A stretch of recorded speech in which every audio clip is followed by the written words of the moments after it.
बहुत स्वागत है दोस्तों आपका नए वीडियो में। आज हम लोग एक और रिवीजन सीरीज के साथ हैं जीएससी लेक्चरर के लॉर्ड डलहौजी की बात इसमें करेंगे। हमको टेलीग्राम पे सारी चीज़ें मिल जाती हैं और हम लोग इसके पहले क्या क्या बात कर लिए हैं। Clive Warren Hastings, Cornwallis, Wellesley, Lord Hastings के आज नहीं हेस्टिंग हो गई, विलियम बेंटिंग हो गए, लॉर्ड डलहौजी की बात आज करेंगे। ठीक है, आगे चलते हैं हम। इनकी बात शुरुआत करते हैं इस बात से कि गोद निषेध नीति जो थी, जो व्यपगत का सिद्धांत या व्यपगत नीति थी या हड़प नीति थी, जिसको डॉक्ट्रिन ऑफ लैप्स बोलते हैं, वो इन्हीं की थी और इसी के लिए काफी फेमस हुए थे। और सबसे इम्पोर्टेंट इनमें यही चीज है। और एक रेलवे वाली बात आती है। तो सबसे पहले हम इनके कॉन्सेप्ट को समझते हुए चलेंगे कि आखिर ये थी क्या। तो सबसे जरूरी चीज यही कि नीति थी क्या, कि ये जो डॉक्ट्रिन ऑफ लैप्स है दोस्तों, ये 3 भागों में डिवाइड थी।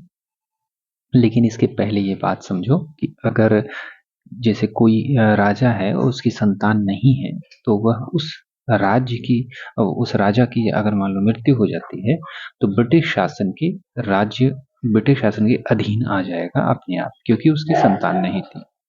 और गोद ली हुई संतान को उत्तराधिकारी अंग्रेज नहीं मानते, यानी हकदार नहीं है वो आगे राज करने की।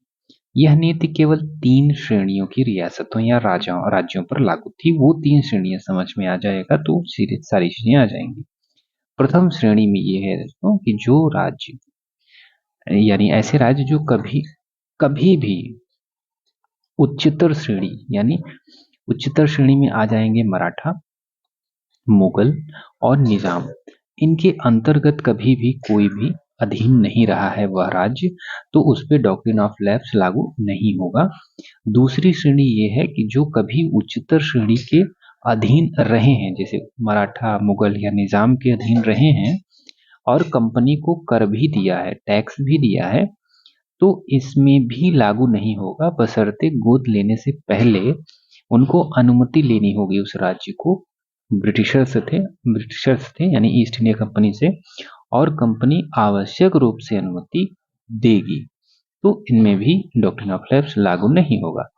केवल तृतीय श्रेणी में लागू होगा जिसमें वे राज्य जो कंपनी द्वारा या कंपनी काल में स्थापित हुए, और इस श्रेणी में ये किसी भी सूरत में गोद नहीं ले सकते, यानी जो कंपनी काल में या कंपनी द्वारा राज्य स्थापित हुए, ऐसे राज्य जो कि गोद नहीं ले सकते थे, ये किसी भी सूरत में गोद नहीं ले सकते थे, तो इन पे डॉक्ट्रिन ऑफ लैप्स लागू होगा। ठीक है, आगे चलते हैं। ये बात बिल्कुल समझ में आ गई होगी मुझे लगता है। अगली बात पे चलते हैं दोस्तों कि इस नीति के शिकार कौन कौन से राज्य बने। सबसे पहली बात आती है सतारा की। सतारा 1848 में ये विलय कर लिया गया था। तो शिवाजी के वंशज थे प्रताप सिंह, उनको हटाकर अप्पा साहेब को शासक बनाया गया और अप्पा साहेब ने की संतान नहीं थी। उसके बाद सतारा को 1848 में विलय कर लिया गया था। इसके बाद जैतपुर आता है 1849 में। ये सीरियल वाइज पूछ लिया जाता है कि जैतपुर का विलय कब हुआ था डॉक्ट्रिन ऑफ लैप्स के हिसाब से। 1849 में। ये जैतपुर कहाँ है? बुंदेलखंड में है। फिर आता है संभलपुर, ये भी 1849 में संभलपुर आता है। और संभलपुर होता है, ये इसको हीराखंड बोलते हैं। और हीराखंड कहाँ का पार्ट है? ये संभलपुर उड़ीसा का पार्ट है। ये 1570 में राज्य बना था। वहां पे नारायण सिंह की मृत्यु के बाद 1849 में इसका विलय हो गया था। सुरेंद्र साई को संबलपुर का एक कठपुतली शासक बना दिया गया था। मुख्य रूप से इसको याद रखो कि संबलपुर को हीराखंड भी कहा जाता है। चौथी बात आती है बघाट की। 1850 में शामिल हुआ था बघाट। बघाट नाम है इसका, जो कि 1850 में विलय कर लिया गया था। और बघाट है हिमाचल प्रदेश में, और वहां पे राजा थे राजा विजेंद्र सिंह। वहीं 1852 की बात आती है, तो 1852 में उदयपुर जो कि एमपी और छत्तीसगढ़ के बॉर्डर पे आसपास में है। और शासक जो थे वहां पे कल्याण सिंह थे 1852 में। वहीं 1854 में आता है नागपुर, और 1854 में ही आता है झांसी।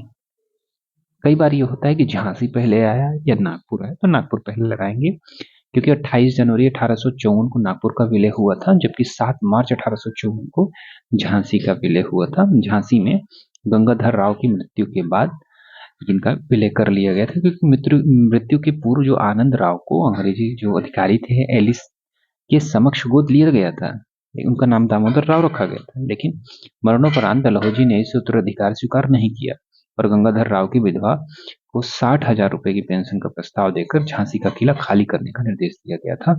तो अंतिम रूप से अंतिम रियासत की बात करेंगे तो झांसी ही अंतिम रियासत थी जिसका विलय हो गया था डॉक्ट्रिन ऑफ लैप्स के साथ में। ठीक, अब आगे चलते हैं।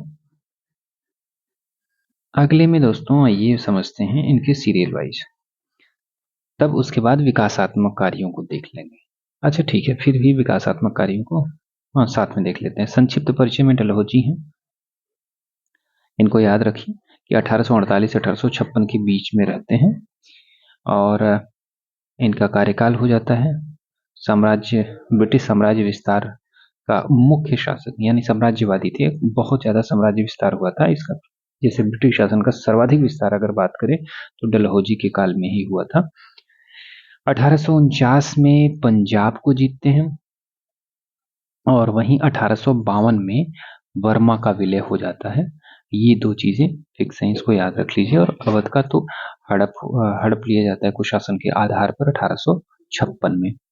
वहीं ऋण के बदले जब लिया जाता था, बरार एक था साउथ में, बरार का विलय निजाम से कर लिया गया था क्योंकि यहाँ पे टैक्स नहीं दिए थे वो, और दुर्व्यवहार के कारण ये सिक्किम को विलय कर लिया गया था। और 1855 में एक रियासत थी तंजौर, जिसकी महारानी थी कामाश्री देवी, उन्होंने इसको चैलेंज किया हाई कोर्ट में, मद्रास हाई कोर्ट में, लेकिन वहां तो जीत गई, लेकिन प्रिवी काउंसिल में, प्रिवी परिषद में केस हार गई थी। तो तंजौर भी 1855 के साथ आ गया था इसके अंदर। विकासात्मक कार्यों की बात शुरुआत करते हैं।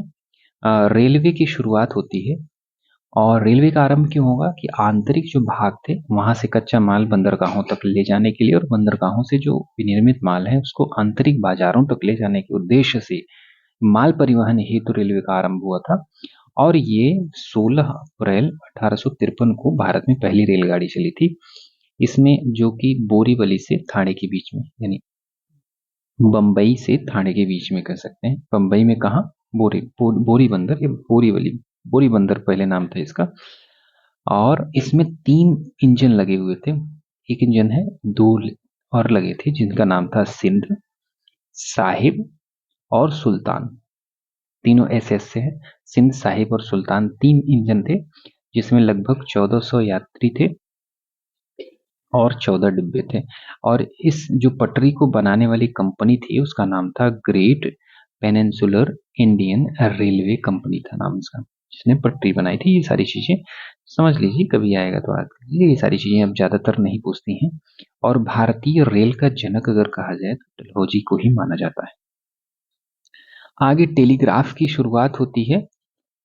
टेलीग्राफ की शुरुआत के तौर पे देखेंगे टेलीग्राफ और डाक विभाग, ठीक है।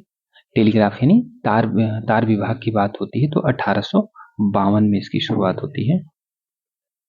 और ये दो चीजें हैं कि एक तार विभाग और डाक विभाग, दोनों को जो महानिदेशक थे वो शेख नसी थे, शेख नसी थे।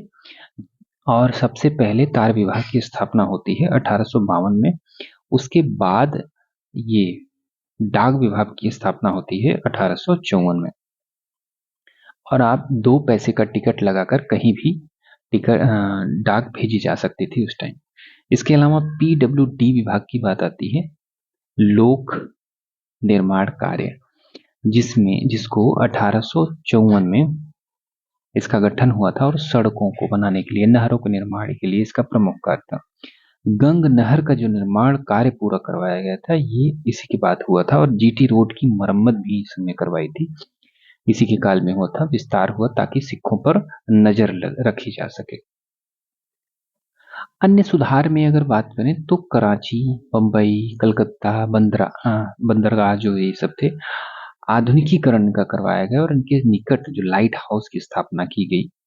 सैन्य सुधारों की बात आती है दोस्तों, तो सैन्य सुधार में दो तीन चीजें होती हैं, जैसे तोपखाना कलकत्ता से मेरठ स्थानांतरित कर दिया गया था और सेना का जो हेडक्वार्टर था वो शिमला हस्तांतरित कर दिया गया और 3 नई रेजिमेंट बनाई गई, जिनमें प्रमुख थी गोरखा रेजिमेंट।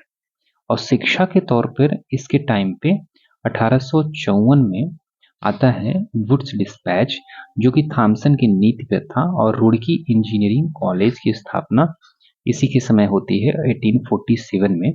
देखो, रुड़की इंजीनियरिंग कॉलेज एशिया का है, पूरे एशिया का सबसे पुराना इंजीनियरिंग कॉलेज है और 1847 में इसके रुड़की कॉलेज के नाम से स्थापना होती है, कॉलेज ऑफ सिविल इंजीनियरिंग के नाम पे। 1854 में इसका नाम बदलकर Thomson college of civil engineering कर दिया जाता है और 1949 में यूनिवर्सिटी ऑफ रुड़की हो जाता है और 2001 में आईआईटी का दर्जा दिया जाता है, आईआईटी रुड़की बन जाता है। इसके अलावा उपाधियों और पेंशन को समाप्त कर दिया। 1852 में इनाम आयोग की स्थापना होती है इसी के काल में। 1853 में चार्टर एक्ट आता है और सिविल सेवा में आयु जो होती है 18 से 23 वर्ष कर दी गई थी, तो डलहौजी के काल में ही होती है।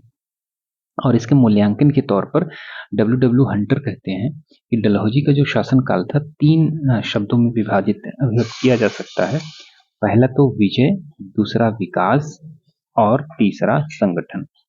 क्योंकि विजय के तौर पे इसने लगभग 2.5 लाख वर्ग मील जीता और विकास के तौर पर इसने रेलवे, पीडब्ल्यूडी विभाग, डाक विभाग, तार विभाग इसकी स्थापना की और संगठन के तौर पे शिक्षा और विधान की स्थापना करता है। अंत में डलहौजी खुद कहता है कि मैं थक गया हूँ, परेशान हो गया हूँ, शक्तिहीन हो चुका हूँ, गला नाक साथ नहीं दे रहे हैं, अब वापस जाना चाहता हूँ। तो ये रुड़की ही कहता है। ठीक है, इस तरीके से हम लोगों ने सारी चीजें लगभग कंप्लीट कर ली। ये जितनी भी सारी चीजें हैं ये हम लोगों ने बात कर ली। ठीक है, तो रिवाइज करते रहिए दोस्तों, मिलते हैं अगले वीडियो में, तब तक के लिए धन्यवाद। सब्सक्राइब जरूर कर लीजिए।